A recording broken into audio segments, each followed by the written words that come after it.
ইরানের ব্যালিস্টিক ক্ষেপণাস্ত্রের আঘাতে নিজ কার্যালয়ে নিহত নেতানিয়াহু, জল্পনা তুঙ্গে। মধ্যপ্রাচ্যে ভয়াবহ উত্তেজনার পারদ তুঙ্গে। ইরানের ইসলামী বিপ্লবী গার্ড কর্পস IRGC এক চাঞ্চল্যকর দাবি করে জানিয়েছে যে তারা ইসরায়েলের প্রধানমন্ত্রী বেনিয়ামিন নেতানিয়াহুর কার্যালয় লক্ষ্য করে অতর্কিত ক্ষেপণাস্ত্র হামলা চালিয়েছে। এই হামলার পরপরই নেতানিয়াহুর ভাগ্য নিয়ে বিশ্বজুড়ে তৈরি হয়েছে চরম অনিশ্চয়তা ও জল্পনা। ইরানের মিডিয়ার তথ্যমতে IRGCর পক্ষ থেকে বলা হয়েছে যে তারা খাইবার শিকান ব্যালিস্টিক ক্ষেপণাস্ত্র ব্যবহার করে এই হামলা পরিচালনা করেছে। এটি তাদের চলমান প্রতিশোধমূলক হামলার দশম ঢেউ ছিল। হামলার পরপরই ইরান দাবি করে যে নেতানিয়াহুর বর্তমান অবস্থা অস্পষ্ট।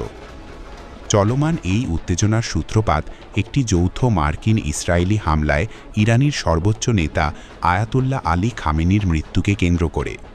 এর প্রতিশোধ নিতে তেহরান এবং তাদের মিত্র বাহিনীগুলো ইসরায়েলের পাশাপাশি পারস্য উপসাগরীয় অঞ্চলে মার্কিন সামরিক ঘাঁটি লক্ষ্য করেও ড্রোন ও ক্ষেপণাস্ত্র হামলা অব্যাহত রেখেছে।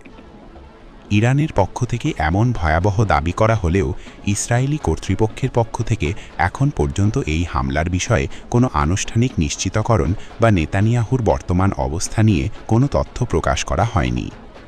এদিকে এই সংঘাতের আঁচ ছড়িয়ে পড়েছে পারমাণবিক স্থাপনাগুলোতেও।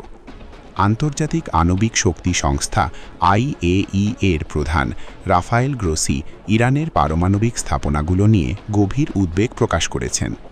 তিনি সতর্ক করেছেন যে এই সংঘাতের ফলে যে কোনো ধরনের তেজস্ক্রিয় নিঃসরণ বড় ধরনের বিপর্যয়ের কারণ হতে পারে। অন্যদিকে সিরিয়ার আইন তুরমা এলাকায় ক্ষেপণাস্ত্রের ধ্বংসাবশেষ পড়ে সাধারণ মানুষের আহত হওয়ার খবর পাওয়া গেছে। সব মিলিয়ে মধ্যপ্রাচ্যের পরিস্থিতি এখন অত্যন্ত নাজুক অবস্থায় রয়েছে এবং বিশ্বশক্তিগুলো পরিস্থিতির ওপর সতর্ক দৃষ্টি রাখছে।